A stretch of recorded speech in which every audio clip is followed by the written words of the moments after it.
Hello,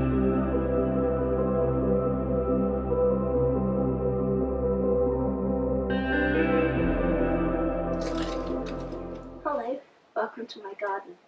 So autumn is here and my spring bulbs have arrived and I can't wait to plant them, but there are so many different types and varieties for different positions that it can be quite overwhelming to know which to choose for your own space. So today I'm going to help you decide which you would love to have for your own little space. Even if you have a large garden or just a few pots, I'm going to show you varieties that are suitable for bee-friendly spaces, shady spaces, for naturalising out in your garden. So many different types. I'm going to help you choose which you would love.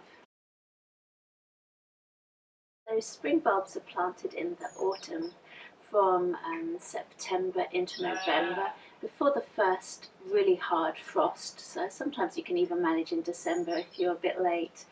And if you choose your varieties carefully, you can actually have bulbs flowering right through from February into May. Now you'll most likely know the most common types of spring bulbs like hyacinths, daffodils and tulips. But in amongst those there are so many different types of varieties. Like for the tulips you can have 15 different groups, so there are fringed ones and flamboyant double ones and so many beauties to choose from. And the daffodils, you can just have your lovely bold yellow daffodils like these ones, or you can have lovely dainty white ones and botanical ones. There are so many different types that really can brighten up the spring.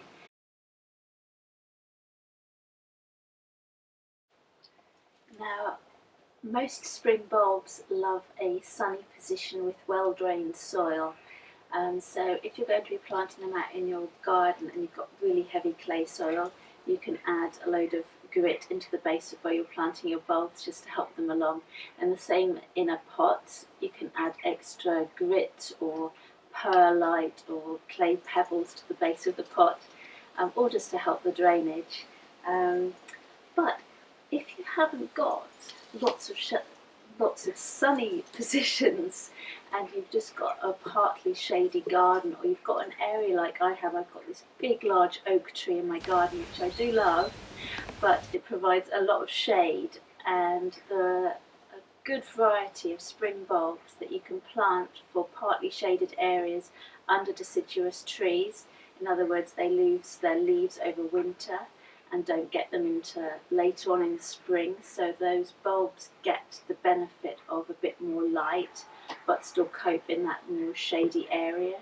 So the following bulbs will be really beautiful to naturalise in shady areas, or even just plant in a slightly shady area in a pot if that's all you have.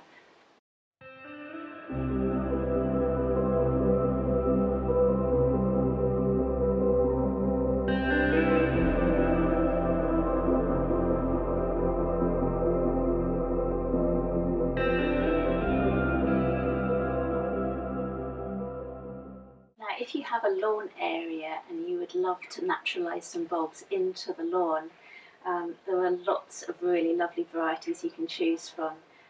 In my lawn here I've got some sweet little crocuses, which are the first ones that pop up in the spring, and they're these sweet little tiny little bulbs that you can scatter.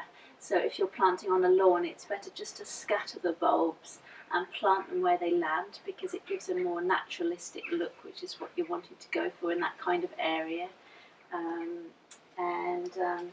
You can plant beautiful daffodils, but tend to choose the slightly daintier varieties with slightly lower green leaves, so they're not quite so bold in amongst the lawn when they die down.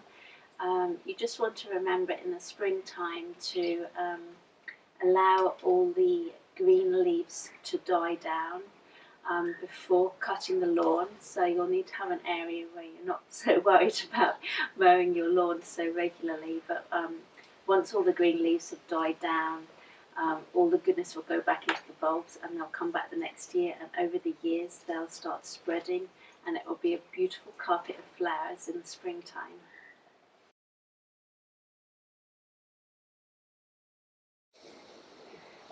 So after a long winter, there is nothing more uplifting than the sound of bumblebees buzzing around in my garden, and I'm sure you feel the same. After a long winter, they'll be really desperate to get hold of some nectar from flowers, so the more we can do to help them, the better. And luckily, there are loads of spring bulbs that will be really beneficial for bees and pollinating insects. In my garden, the crocuses are an absolute magnet for bees. They love bumblebees, love them, honeybees, solitary bees, and even hoverflies.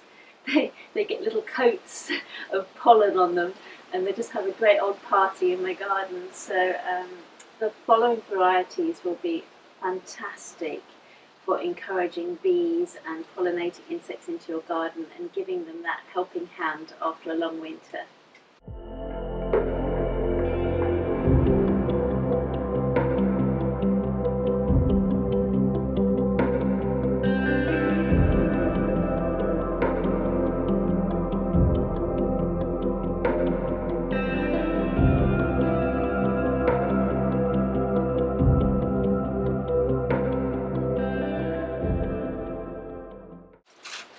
Spring bulbs are really useful for filling in gaps in your garden as well, and so you can get some like low growing varieties that can just fill in those gaps between plants and bring that extra bit of colour at that time of year.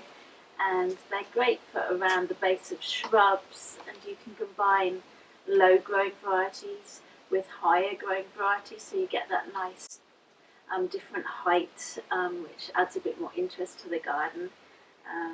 So the following bulbs will be fantastic for low growing areas where you'd like to naturalise and fill in gaps.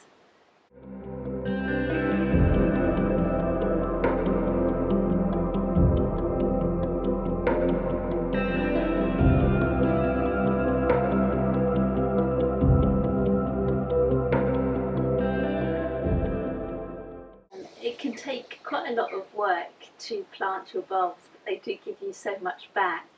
But luckily, because of all that hard work, most spring bulbs are perennial. In other words, they come back year after year and can continue growing and expanding.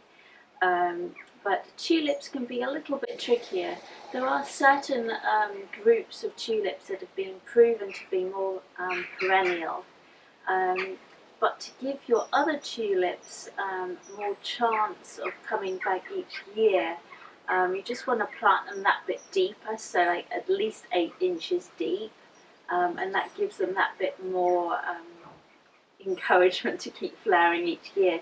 But the following tulips have been proven to be perennial if you're wanting them to stay in your garden for many years.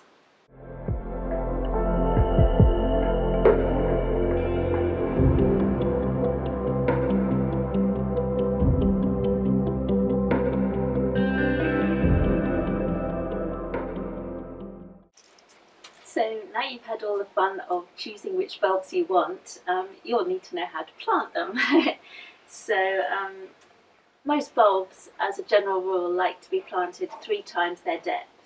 So you've got, that's 1 depth, 2, 3, and you want to plant them with the pointy end up and the flat area down into the soil where the roots will come out of, so it's that way round. And if you're planting them in a pot, as I say, give them good nice compost with good drainage. If you've got clay soil, add some extra grit into the holes where you're planting them just to give them that drainage, which they do enjoy, most of them. There are a few that like damp conditions, but the vast majority of spring bulbs will like that good drainage. If you're planting individual bulbs in your flower borders, you can use these specialist bulb planters. You can also get these on a long stem, and you can just push it down with your foot, so it saves your back a little bit. can also just use a simple trowel like these.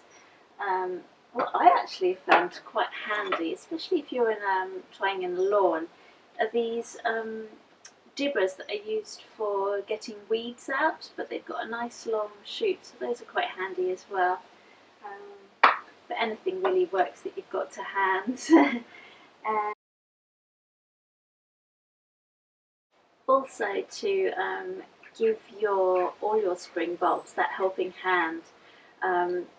Once they've flowered, do deadhead them so the energy doesn't go into creating seeds, it goes into creating energy for the next year's flowers. So deadhead them and let all the green foliage die down completely before you remove it. Wherever you're going to plant them, the most important thing is to enjoy yourself and relax. Enjoy being out of doors, planting them, and enjoy that anticipation of all the flowers to come in the springtime, and they'll really lift your spirits after the winter time. So I hope you've enjoyed this slightly longer video today, and happy bulb choosing and planting, and I'll see you in my garden again soon. Bye.